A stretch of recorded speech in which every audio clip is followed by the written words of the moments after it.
Hi, it's Mrs. Michael. We're going to do another experiment today. Today, we're going to be making a kaleidoscope. Now, you may have heard of a kaleidoscope. You may have even played with one before, but we're actually going to make our own. So if you have the kits, what you're going to need are 3 of these reflective papers.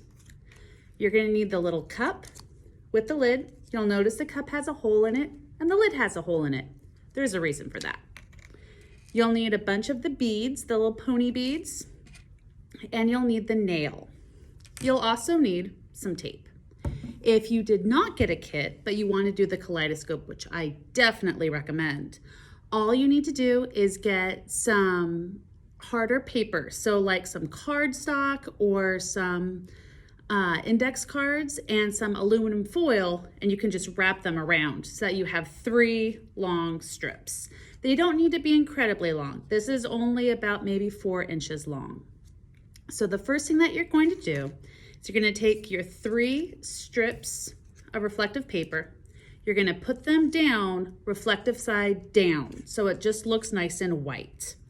I'm then going to put them very close together, not touching, but very, very close. I'm going to take some tape. It doesn't need to be clear tape, but clear tape works. And I'm going to tape them down so I make one long strip. I want to have a little bit of space in between each so that it looks like this. And the other side looks shiny. Once I have these 3, I'm going to make them into a triangle with the shiny side on the inside. So I'm just going to fold it up so it looks like a triangle, and I'm going to take one more piece of tape. I'm going to tape it closed. Now, honestly, I've already made a kaleidoscope. How does this work? If I take my eye and I can look in and I turn the kaleidoscope, I'm seeing all sorts of really cool reflections of the world around me. The way that light works is when light bounces off of an item, it can do actually one of 2 things. It can reflect or it can refract. If it reflects, that means the light bounces off of a surface. If it refracts, that means the light kind of breaks. It changes and it looks a little different. For our kaleidoscope, the light is bouncing off of all of the other flat surfaces. So that's why we call it reflection.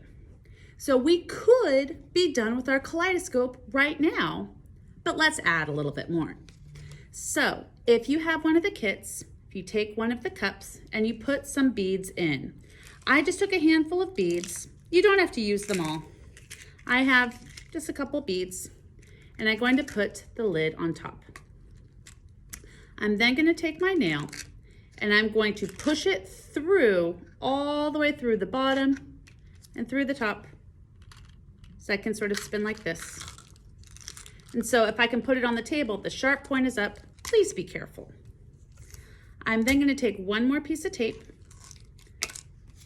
and I'm going to tape the nail right along the edge of my kaleidoscope. So it looks like this. So then this way I see the sharp point is taped against, so we're keeping it safe. The flat part of the nail is flat. And then if I bring my eye in and I turn the kaleidoscope, I turn the beads, it looks different. So I can see the different colors and the different shapes of the beads going through my kaleidoscope. Now, do you have to have beads to make this work? No.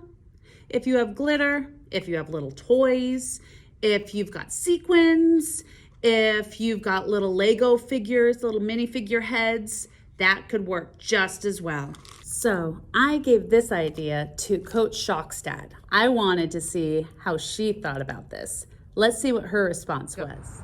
I just made a kaleidoscope. Let's see what it looks like. Whoa, this is really cool. Thank you, Wiseburn Education Foundation, for sponsoring Week of Science.